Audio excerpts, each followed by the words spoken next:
Sal-aħħar ta' Marzu n-numru ta' vetturi reġistrati fit-toroq Maltin kien dak ta' 414,669. Minn dawn 75.6% kienu karozzi privati, 13.8% kienu vetturi kummerċjali, 9.4% kienu muturi jew e-scooters, f'waqt il-karozzi tal-linja u l-minibuses ammontaw għal inqas minn 1%.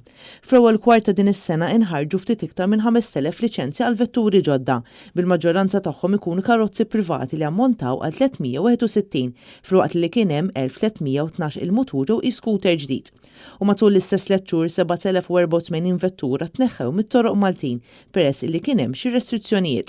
33.6% tagħhom kienu skrepjati, 33.2% kienu garaxxjati fil-waqt li 31.3% tpoġġew għal bejħ. Mit-total ta' 414,669 vettura li għandna f'pajjiżna 59.2% għandhom magna petrol, 37.6% magna diesel, fil-waqt il-vetturi li huma elettriċi jew hybrid ilaħqu biss għal 1.7% jew 7,122.